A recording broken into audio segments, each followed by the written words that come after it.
But ಹವಾ ಇನ್ನೂ ಕಮ್ಮಿ ಆಗಿಲ್ಲ. ಸೋಷಿಯಲ್ ಮೀಡಿಯಾದಲ್ಲಿ ದಿನ ಜಾಸ್ತಿ ಆಗ್ತಾರೆ. ಇಂದು ಮತ್ತೆ ಚೈತ್ರ ಕುಂದಾಪುರ ಅವ್ರದ್ದು. ಸೊ ಈ ವಿಚಾರದ ಬಗ್ಗೆ ಏನಾಗಿದೆ ಪರಚಾಟದ ಬಗ್ಗೆ ಮಾತಾಡಿದ್ರಿ. ಸೊ ಅದಕ್ಕೆ ಅವ್ರು ಕೌಂಟ್ ಅಲ್ಲ, ನಾನು ಆ್ಯಕ್ಚುಲಿ ಎಲ್ಲಿನೂ ಕೂಡ ನನ್ನ ಫೇಸ್ಬುಕ್ಕಲ್ಲಾಗಲಿ ಅಥವಾ ನನ್ನ ಸೋಷಿಯಲ್ ಮೀಡಿಯಾದಲ್ಲಾಗಲಿ ನಾನು ಎಲ್ಲೂ ಕೂಡ ಅವ್ರ ಹೆಸರನ್ನ ಹೇಳಲೇ ಇಲ್ಲ. ಸೊ ಹಾಗಾಗಿ ಅದು ಹೇಗೆ ಸ್ಪ್ರೆಡ್ ಆಗ್ತಿದೆ ಅನ್ನೋದು ನನಗೆ ಗೊತ್ತಿಲ್ಲ. ಸೊ ನನ್ನ ಸೋಷಿಯಲ್ ಮೀಡಿಯಾದಲ್ಲಿ ನನಗೆ ಯಾರು ಪರಿಚಿದ್ದಾರೆ ಅನ್ನೋದನ್ನ ನಾನು ಕೇಳಿದ್ದೀನಿ ಅಷ್ಟೇ. ಸೊ ಯಾಕೆಂತಂದರೆ ಬಿಗ್ ಬಾಸಲ್ಲಿ ಎಷ್ಟು ತೋರಿಸಿದ್ದಾರೆ ಎಷ್ಟು ತೋರಿಸಿಲ್ಲ ಅನ್ನೋದು ನನಗೆ ಗೊತ್ತಿಲ್ಲ. ಬಿಕಾಸ್ ಈಗ ತಾನೇ ನಾನು ಬಿಗ್ ಬಾಸ್ ಮನೆಯಿಂದ ಹೊರಗಡೆ ಬಂದಿರೋದ್ರಿಂದ ನನಗೇನು ಗಾಯಗಳಾಗಿತ್ತು ಅದಕ್ಕೆ ನಾನು ಪ್ರಶ್ನೆ ಮಾಡಲೇಬೇಕಾಗಿತ್ತು. ಹಾಗಾಗಿ ಯಾರು ಮಾಡಿದ್ದಾರೆ ಅನ್ನೋದನ್ನ ನಾನು ಜನಕ್ಕೆ ಆಡಿಯನ್ಸ್ಗೆ ಬಿಟ್ಟಿದೆ ಅದನ್ನು. ಬಟ್ ಚೈತ್ರ ಕುಂದಾಪುರ ಅವ್ರು ಯಾಕೆ ರಿಯಾಕ್ಟ್ ಮಾಡಿದ್ರು ಅನ್ನೋದು ಇವತ್ತು ನನ್ನನ್ನು ಕಾಡ್ತಾರೋ ಅಂತ ಯಕ್ಷ ಪ್ರಶ್ನೆ. ಹಾಗಾಗಿ ಉತ್ತರ ನಿಮ್ಮೆಲ್ರಿಗೂ ಸಿಕ್ಕಿದೆ ಅಂತ ನಾನು ಭಾವಿಸ್ತೀನಿ. ಪರಿಚಿತವ್ರು ಅವರೇ ಉತ್ತರ ಅಲ್ಲ, ನಾನು ಗೊತ್ತಿಲ್ಲ ಅಂತ ನಾನು ಹೇಳಲಿಲ್ಲ. ನಾನು ಗೊತ್ತಿಲ್ಲ ಅಂತ ನಾ ಹೇಳಲಿಲ್ಲ. ನನಗೆ ಆಗಿರೋ ಗಾಯದ ಬಗ್ಗೆ ನಾನು ಹಾಕಿದ್ದೀನಿ ಅಷ್ಟೇ. ಅದಕ್ಕೆ ಉತ್ತರ ಕೊಟ್ಟಿದ್ದು ಅವರು. ಸೊ ಹಾಗಾಗಿ ಯಾಕೆ ಅದೇನೋ ಹೇಳ್ತಾರಲ್ಲ, ಅದೇನೋ ಕಳ್ಳ ಅಂದ್ರೆ ಮೈ ಮುಟ್ಕೊಂಡು ನೋಡ್ಕೊಂಡ ಅಂದಾಗೆ ಯಾಕೆ ಅವ್ರು ರಿಯಾಕ್ಟ್ ಮಾಡಿದಾರೆ ನನಗೆ ಗೊತ್ತಿಲ್ಲ. ಸೊ ನೀವು ಅವ್ರನ್ನೇ ಕೇಳಬೇಕು. ಬಟ್ ಅದನ್ನ ಮತ್ತೆ ಸೋಷಿಯಲ್ ಮೀಡಿಯಾದಲ್ಲಿ ಹಾಕಿ ಯಾಕೆ ಈ ವಿಚಾರ ಯಾಕೆ ತೆಗಿಬೇಕಾಗಿತ್ತು? ಅಲ್ಲ, ನನ್ನ ಸೋಷಿಯಲ್ ಮೀಡಿಯಾದಲ್ಲಿ ನಾನು ಹಾಕಿದ್ದೀನಿ ಅಷ್ಟೇ. ನನಗಾದಂಥ ಗಾಯಗಳು ನನಗಾದಂಥ ನೋವಿನ ಬಗ್ಗೆ ನಾನು ನನ್ನ ಸೋಷಿಯಲ್ ಮೀಡಿಯಾದಲ್ಲಿ ಹಾಕ್ಕೊಳ್ದೆ. ಈಗ ನಾನು ಹೊರಗಡೆ ಬಂದು ಅದನ್ನು ಪ್ರಚಾರ ತಗೊಳ್ಳುವಂಥ ಅವಶ್ಯಕತೆ ನನಗಿಲ್ಲ. ನನಗಾದಂಥ ನೋವು ನನಗಾದಂಥ ಗಾಯದ ಬಗ್ಗೆ ನಾನು ಹೌದು ತೆಗೆದು ಹಾಕಿದ್ದೀನಿ. ಈಗ ನಾನು ನಿಮ್ಮೆಲ್ಲರ ಮುಂದೆ ತೋರಿಸ್ತೀನಿ ಇದನ್ನು. ಈಗ ನನಗಾಗಿರೋ ಅಂಥದ್ದು, ಯಾಕಂದರೆ ನಾನು ಒಬ್ಬ ಕಲಾವಿದೆ ಆಗಿರೋದ್ರಿಂದ ಈಗ ನನ್ನ ಕಾಲ್ಗಳಲ್ಲೇ ಆಗ್ಬೋದು. ಈಗ ನಾನು ಅದನ್ನು ತೋರಿಸ್ಲೇಬೇಕಾಗತ್ತೆ. ಈಗ ಅದನ್ನು ಬಿಗ್ ಬಾಸ್ ಅವ್ರು ಹೊರಗಡೆ ತೋರಿಸಿರ್ಲಿಲ್ಲ. ಏನು ಹೊರಗಡೆ ತೋರಿಸಿರ್ಲಿಲ್ಲ, ಯಾಕೆಂದರೆ ನಾನು ಬಿಗ್ ಬಾಸ್ ಬಂದ್ಮೇಲೆ ಎಷ್ಟೋ ವಿಚಾರಗಳು ಅಲ್ಲಿ ಆಗಿರೋದೇ ಒಂದು, ಬಟ್ ಹೊರಗಡೆ ಬಂದಿರೋದೇ ಇನ್ನೊಂದು, ಮತ್ತೆ ಅದನ್ನ ಪ್ರೊಜೆಕ್ಟ್ ಮಾಡಿರೋ ರೀತಿನೇ ಬೇರೆ. ಹಾಗಾಗಿ ನಾನು ಕೂಡ ಒಬ್ಬ ಟಫ್ ಕಂಟೆಂಡರ್ ಆಗಿ ಅಲ್ಲಿದ್ದಾಗ, ಯಾಕಂದ್ರೆ ಅಲ್ಲಿ ನೋವು ಆಗ್ತಿದೆ, ನಮ್ಗೆ ಏನೋ ಒಂದು ದೈಹಿಕವಾಗಿ ಹಲ್ಲೆ ಆಗ್ತಿದೆ, ಮಾನಸಿಕವಾಗಿ ಹಲ್ಲೆ ಆಗ್ತಿದೆ ಅಂದಾಗ ನಾವ್ ಯಾರನ್ನ ಕೇಳ್ಬೇಕು? ನಮಗೆ ಗೊತ್ತಿಲ್ಲ ಅಲ್ಲಿ ಯಾರು ಎಷ್ಟು ಅದನ್ನ ಪ್ರೊಜೆಕ್ಟ್ ಮಾಡಿದ್ದಾರೆ, ಎಷ್ಟು ತೋರಿಸಿದ್ದಾರೆ ಅಂತ. ಸೊ ನನಗಾಗಿದೆ, ನಾನು ಕೇಳಿದ್ದೀನಿ. ನೋಡಿ, ಯಾವಾಗ್ಲೂ ಕೂಡ ಒಂದು ಆಕ್ಸಿಡೆಂಟ್ ಅನ್ನೋದು ಬೇರೆ. ಯಾಕೆಂತಂದ್ರೆ ಉದ್ದೇಶ ಪೂರ್ವಕವಾಗಿ ಇಂಟೆನ್ಷನಲಿ ಮಾಡುವಂಥದ್ದು ಬೇರೆ. ಸೊ ಹಾಗಾಗಿ ನನ್ನ ನೋವನ್ನ ನಾನು ತೋಡ್ಕೊಂಡಿದ್ದೀನಿ ಅಷ್ಟೇನೆ. ಸೊ ಕೆಲವರಿಗೆ ಅದು ಅವರೇ ಮಾಡಿದ್ದಾರೆ ಅನ್ನೋದೇ ಆದ್ರೆ, ಅಥವಾ ಅವ್ರಿಗೆ ಯಾಕೆ ಅದು ಆ ರೀತಿ ಬಿಂಬಿಸ್ತಾ ಇದಾರೆ ಸೋಷಿಯಲ್ ಮೀಡಿಯಾದಲ್ಲಿ ಅಂತ ನನಗೆ ಗೊತ್ತಿಲ್ಲ. ಸೊ ನನಗಾಗಿರುವಂತ ನೋವನ್ನ ನನ್ನ ಫೋಟೋನ ನಾನು ಹಾಕೊಂಡಿದ್ದೀನಿ ಅಷ್ಟೇನೆ. ಎಲ್ಲೂ ಕೂಡ ಅಲ್ಲ, ಯಾರದಕ್ಕೆ ಉತ್ತರ ಕೊಡ್ತಿದ್ರೆ ಅಲ್ಲಲ್ಲ ಒಂದ್ ನಿಮಿಷ ಮೇಡಮ್, ಅಲ್ಲಲ್ಲ ಮೇಡಮ್, ಈಗ ಅಲ್ಲಲ್ಲ ಒಂದ್ ನಿಮಿಷ.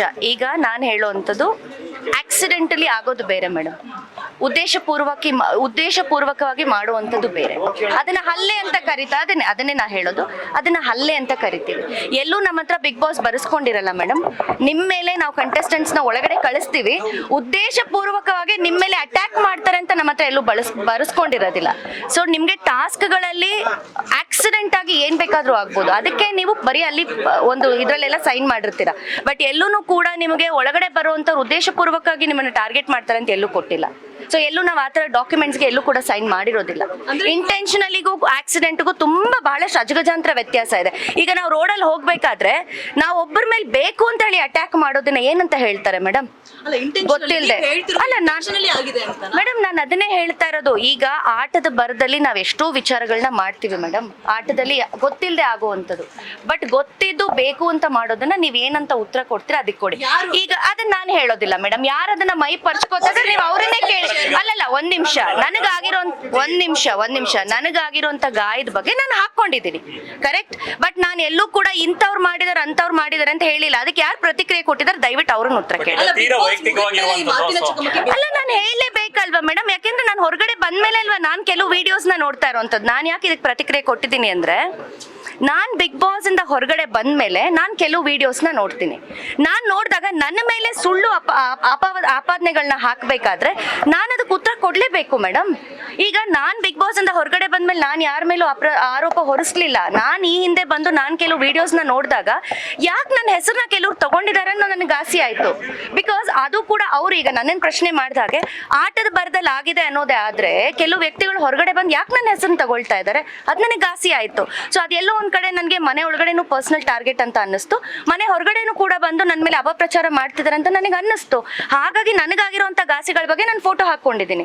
ಇಷ್ಟೇ ಸಿಂಪಲ್. ಜಾನ್ವಿ ಅವರು ಕೂಡ ರಿಯಾಕ್ಟ್ ಮಾಡಿದ್ರು, ಅವರು ಕೂಡ ಕಮೆಂಟ್ ಮಾಡಿದ್ರು. ಹೌದು ಸೊ ಮನೆ ಒಳಗೆ ಕೂಡ ಸಪೋರ್ಟಿವ್ ಆಗಿದ್ರು. ಹೌದು. ಸೊ ಚೈತ್ರ ಅವರು ಅದಕ್ಕೆ ಮತ್ತೆ ರಿಯಾಕ್ಟ್ ಮಾಡಿದ್ರು. ಸೊ ಇದ್ರ ಬಗ್ಗೆ ಮೇಡಮ್, ಅವ್ರ ರಿಯಾಕ್ಷನ್ ಬಗ್ಗೆ ನಾನು ಏನೂ ಮಾತಾಡಲ್ಲ. ಯಾಕೆಂತಂದ್ರೆ ಅವ್ರು ಏನಕ್ಕೆ ರಿಯಾಕ್ಟ್ ಮಾಡಿದ್ದಾರೆ, ಯಾಕೆ ರಿಯಾಕ್ಟ್ ಮಾಡಿದ್ದಾರೆ ಅನ್ನೋದು ನನಗೆ ಗೊತ್ತಿಲ್ಲ. ನನ್ನ ಪೋಸ್ಟ್ ನನಗೆ ಈ ರೀತಿ ಗಾಯ ಆಗಿರೋದನ್ನ ಅಷ್ಟೇ ನಾನು ಹಾಕೊಂಡಿರೋದು. ಎಲ್ಲೂ ಕೂಡ ನಾನು ಯಾರ ಹೆಸರನ್ನು ಕೂಡ ಹಾಕೊಂಡಿಲ್ಲ. ಸೊ ಇದಕ್ಕೆ ಉತ್ತರವನ್ನ ಅವ್ರು ಯಾಕೆ ಕೊಡ್ಬೇಕು? ಇಷ್ಟೇ ಸಿಂಪಲ್ ಆಸ್ ದಟ್. ನನಗಾಗಿರುವಂತ ನೋವನ್ನ, ನನಗಾಗಿರುವಂತ ಗಾಯಗಳನ್ನ ನಾನು ಫೋಟೋ ತೆಗೆದು ಹಾಕೊಂಡಿದ್ದೀನಿ ನನ್ನ ಸೋಷಿಯಲ್ ಮೀಡಿಯಾದಲ್ಲಿ. ಬಟ್ ಎಲ್ಲಾದ್ರೂ ನಾನು ಯಾರ್ದಾರು ಹೆಸರುಗಳನ್ನ ಹಾಕೊಂಡಿದ್ದೀನ? ಯಾರ್ದು ಹೆಸರು ಹಾಕಿಲ್ಲ. ಹಾಗಾಗಿ ಅವ್ರವ್ರಿಗೆ ಯಾರ್ಯಾರಿಗೆ ಏನೇನ್ ಬೇಕೋ ಆ ರೀತಿ ಅವರೇ ಬಿಂಬಿಸ್ಕೊಂಡು ಅವರೇ ಅದಕ್ಕೆ ಉತ್ತರ ಕೊಡ್ತಾ ಇದ್ರೆ ನೀವು ಅವರನ್ನೇ ಕೇಳಬೇಕು. ನನಗೆ ಗೊತ್ತಿಲ್ಲ ಅದು ಯಾಕೆ ಅವ್ರು ಆ ರೀತಿ ಹೇಳ್ತಿದ್ದಾರೆ ಅಂತ. ಅದ್ ನನಗೆ ಗೊತ್ತಿಲ್ಲ ಸರ್. ಈಗ ಅದು ಯಾರು ಹಾಕೊಂಡಿದ್ದಾರೆ? ಯಾರು? ಚೈತ್ರ ಕುಂದಪ್ಪ ಅವ್ರು. ನೀವು ಅವ್ರನ್ನೇ ಕೇಳ್ಬೇಕಲ್ವಾ ಸರ್? ನನಗೆ ಗೊತ್ತಿಲ್ಲ. ಯಾಕೆಂತಂದ್ರೆ ಅಂತ ಸಂಸ್ಕಾರ, ಅಂತ ಒಂದು ಒಳ್ಳೆ ಮಾತುಗಳನ್ನ ಅವ್ರು ಮಾತಾಡ್ತಾರೆ. ಬಹುಶಃ ಅವ್ರು ಸೋಷಿಯಲ್ ಮೀಡಿಯಾದಲ್ಲಿ ಈಗ ನನ್ನ ಗಾಸಿ ಬಗ್ಗೆ ನಾನು ಹಾಕೊಂಡಿದ್ದೀನಿ. ಈಗ ನೀವು ಕೇಳೋದೇನೋ 3 ಗಂಡಂದಿರು ಚೆಕ್ ಬೌನ್ಸ್ ಅಂತ, ಬಹುಶಃ ಅವ್ರು ಮಾಡಿರೋದನ್ನ ಅವ್ರು ಹಾಕೊಂಡಿದ್ದಾರೆ ಅಂತ ಅನ್ಸುತ್ತೆ. ನನಗೆ ಗೊತ್ತಿಲ್ಲ. ಮ್ಯಾಮ್ ಫೈನಲಿ ಇವಾಗ ಗಿಲ್ಲಿ ಬಗ್ಗೆ ಒಂದು ಹೇಳಿಕೆ ಕೊಟ್ಟಿದ್ರೆ ಸಾಕಷ್ಟು ಚರ್ಚೆ ಕೂಡ ಆಯ್ತು. ಏನಂತ ಹೇಳಿದ್ರೆ ನಾಟಕೀಯವಾಗಿದ್ರು, ಅಂದ್ರೆ ಬಡವನ ವೇಷ ಧರಿಸಿ ಬಿಗ್ ಬಾಸ್ ಮನೇಲಿ ಆಡಿದ್ರು ಅಂತ ಹೇಳಿದ್ರು. ಈ ಮಾತನ್ನ ನಾನು ಗಿಲ್ಲಿ ಅವ್ರ ಹತ್ರನೇ ಕೇಳಿದೆ. ಅಶ್ವಿನಿ ಅವ್ರು ನಿಮ್ ಬಗ್ಗೆ ಈ ತರ ಹೇಳಿದ್ರು, ನೀವೇನ್ ರಿಯಾಕ್ಟ್ ಮಾಡ್ತೀರಾ ಅಂತ. ಅದಕ್ಕೆ ಗಿಲ್ಲಿ ಹೇಳಿದ್ರು, ಇಲ್ಲ ಅಕ್ಕ ಆ ತರ ಹೇಳಿರ್ಲಿಕ್ಕಿಲ್ಲ ಅಂತ ಅಂದ್ರು. ಅವರ ಇನ್ನೋಸೆನ್ಸ್, ಅವರ ಮುಗ್ಧತೆ, ಅವರ ಒಳ್ಳೆತನ ಅಂತ ನಮಗ್ ಅನಿಸ್ತು. ನಿಮಗೆ ಏನ್ ಅನ್ಸುತ್ತೆ ಮೇಡಮ್? ಈಗ ನಾನು ಮನೆಯಿಂದ ಹೊರಗಡೆ ಬಂದ್ಮೇಲೆ ನನ್ನನ್ನು ಕೇಳಿದಂತ ಪ್ರಶ್ನೆ, ನಾನು ಯಾವತ್ತು ಗಿಲ್ಲಿ ಹೇಳ್ದ ಬಡವ ಅಂತ ನಾನು ಎಲ್ಲೂ ಹೇಳಿಲ್ಲ. ಏನು ಹೊರಗಡೆ ಬಿಂಬಿಸಿದ್ರು, ನನ್ನನ್ನೇನು ಮೀಡಿಯಾದವ್ರು ಪ್ರಶ್ನೆ ಕೇಳಿದ್ರು, ಬಡವ ಅಂತೆ, ನೀವು ಶ್ರೀಮಂತರಂತೆ ಅಂತ ಹೇಳಿ ಏನು ಹೊರಗಡೆ ಕಾರ್ಡ್ ಪ್ಲೇ ಆಗ್ತಿತ್ತು, ಅದನ್ನ ನನ್ನನ್ನು ಕೇಳಿದ್ರು. ಆಗ ನಾನು ಅದಕ್ಕೆ ನಾನೇನು ಉತ್ತರ ಕೊಟ್ಟಿದ್ದೀನಿ? ನಾನು ಎಲ್ಲಾದ್ರೂ ಹೇಳಿದ್ದೀನ ಅದನ್ನ ಗಿಲ್ಲಿ ಹೇಳಿದಾನೆ ಅಂತ? ನಾನು ಎಲ್ಲಾದ್ರೂ ಹೇಳಿದ್ದೀನ? ಹೊರಗಡೆ ಏನ್ ಪ್ರಚಾರ ಆಗ್ತಿತ್ತು, ನನ್ನನ್ನ ಮಾಧ್ಯಮದವ್ರು ಪ್ರಶ್ನೆ ಮಾಡಿದಾಗ ಅದನ್ನ ನಾನು ಹೇಳಿದ್ದೀನಿ. ಯಾವತ್ತೂ ಕೂಡ ನಾನು ಗಿಲ್ಲಿ ಬಡವ ಅಂತ ಹೇಳಿ ನಾನೆಲ್ಲೂ ಹೇಳ್ಕೊಂಡಿಲ್ಲ, ಇಲ್ಲ ಗಿಲ್ಲಿ ಬಡವ ಅಂತ ಹೇಳಿದಾನೆ ಅಂತ ನಾನೆಲ್ಲೂ ಕೂಡ ಹೇಳಿಲ್ಲ. ಹೊರಗಡೆ ಏನು ನಾವು ಬಿಗ್ ಬಾಸ್ ಮನೆಯಿಂದ ಬಂದ ತಕ್ಷಣ ಇವತ್ತು ನಾನು ಹೊರಗಡೆ ಬರ್ತೀನಿ ಅಂದ್ರೆ immediately the very next day ನನ್ನ ಮಾಧ್ಯಮಕ್ಕೆ ಕರೀತಾರೆ. ಅಂದ್ರೆ ನಮ್ಮ PR ಟೀಮ್ ಏನಿರ್ತಾರೆ ಚಾನೆಲ್ ಇಂದ, ಅವ್ರು ಹೇಳ್ತಾರೆ ನೀವು ಇಮಿಡಿಯೇಟ್ ಆಗಿ ನಮ್ಗೆಲ್ಲರಿಗೂ ಬೈಟ್ಸ್ ಕೊಡ್ಬೇಕು, ಅದೊಂದು ಪ್ರೋಟೋಕಾಲ್ ಇರುತ್ತೆ. ಸೊ ಪ್ರೋಟೋಕಾಲ್ ಪ್ರಕಾರ ನಾನು ಹೋದಾಗ ಹೊರಗಡೆ ಎಲ್ಲ ಈ ರೀತಿ ಎಲ್ಲ ಆಗಿತ್ತು ಅಂತ ಹೇಳಿದಾಗ, ಹೌದಾ ಈ ರೀತಿ ಎಲ್ಲ ಬಿಂಬಿಸಿದಾರ ಅಂತ ಹೇಳಿ ಅವ್ರ ಪ್ರಶ್ನೆಗೆ ನಾನು ಅವರ ಒಂದು ಇದಕ್ಕೆ ನಾನು ಉತ್ತರ ಕೊಡ್ತೀನಿ. ಬಿಟ್ರೆ ಎಲ್ಲೂ ಗಿಲ್ಲಿ ಹೇಳಿದಾರೆ ಅಂತ ನಾನು ಎಲ್ಲೂ ಹೇಳೇ ಇಲ್ವಲ್ಲ. ಸೊ ಏನು ಹೊರಗಡೆ ಬಿಂಬಿಸ್ತಾ ಇದ್ರು ಅದಕ್ಕೆ ನಾನು ಉತ್ತರ ಕೊಟ್ಟಿದ್ದೀನಿ ಅಷ್ಟೇನೆ. Thank you.